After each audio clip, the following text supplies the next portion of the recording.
Assalamualaikum warahmatullahi wabarakatuh. Perkenalkan, nama saya Muhammad Firmanda Prasetyo Putra, bisa dipanggil Firman, dengan NIM 231B10017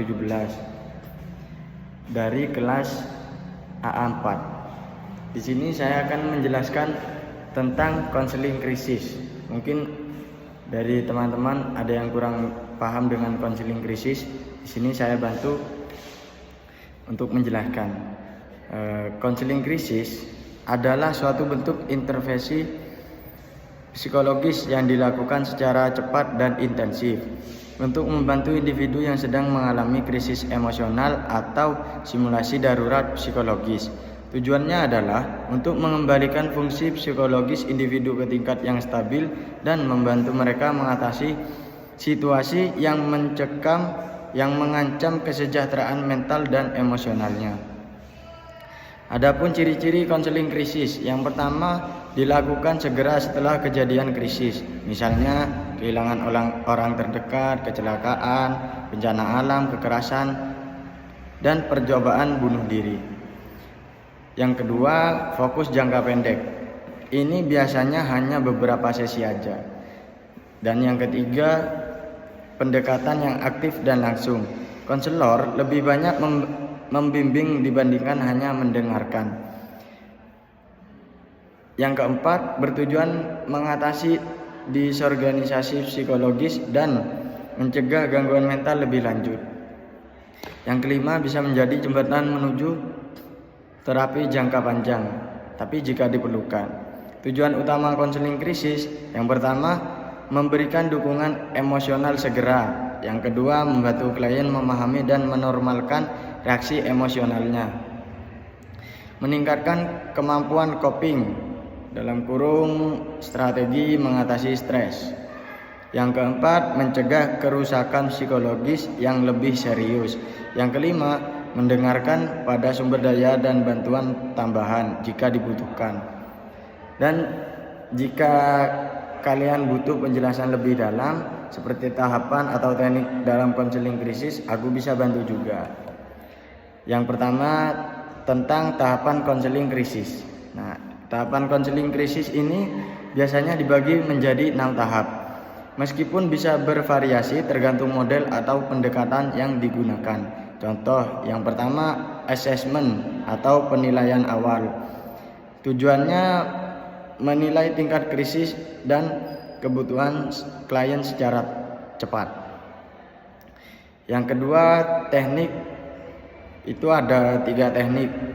Yang poin pertama, tanya jawab langsung, misalnya apa yang terjadi, terus yang lain-lain dan yang lain-lain. Yang kedua, observasi kondisi emosional dan fisik klien. Yang poin ketiga, identifikasi resiko, misalnya resiko bunuh diri atau melukai orang lain. Dan yang kedua, membangun hubungan raport. Yang pertama, tujuan membangun hubungan atau raport, menciptakan hubungan yang aman dan penuh kepercayaan.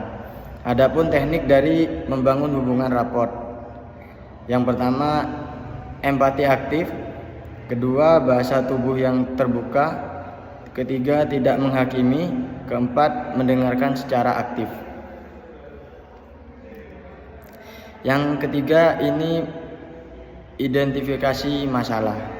Yang pertama, tujuannya untuk membantu mengungkapkan krisis utama dalam memahami sumber stresnya.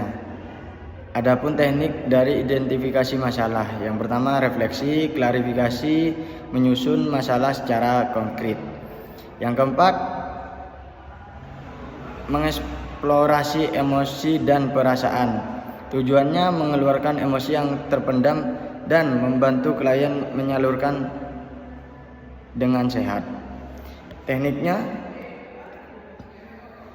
ada validasi emosi atau wajar kamu merasa seperti itu.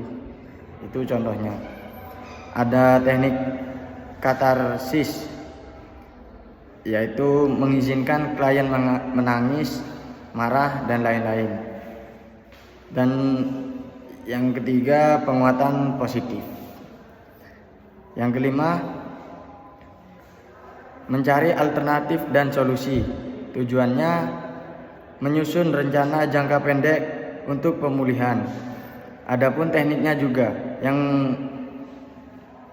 tekniknya itu brainstorming solusi, menilai sumber daya dan dukungan sosial yang tersedia, dan latihan keterampilan coping.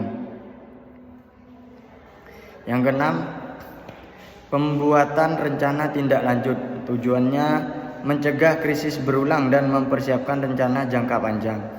Adapun tekniknya, yang pertama, merancang langkah konkret secara aksi. Rujukan jika perlu ke psikologi, psikiater, kelompok dukungan, dan lain-lain. Pemberian tugas rumah, misalnya jurnal emosi. Adapun teknik khusus dalam konseling krisis. Yang pertama, teknik grounding atau untuk mengurangi kecemasan akut. Misalnya menyentuh benda fisik, teknik pernapasan. Yang kedua, validasi empatik, menegaskan bahwa emosi klien itu valid dan dipahami.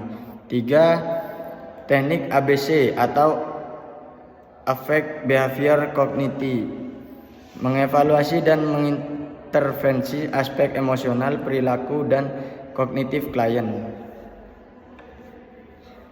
Yang keempat, teknik safety planning atau khusus untuk klien beresiko seperti bunuh diri atau kekerasan, membuat rencana keselamatan. Yang kelima, teknik naratif singkat membantu klien. Teknik naratif singkat yaitu membantu klien menceritakan ulang pengalaman krisis untuk memberi makna dan jarak emosional. Sekian pembahasan dari saya soal konseling krisis. Terima kasih. Apabila ada salah kata, mohon maaf. Sekian, wassalamualaikum warahmatullahi wabarakatuh.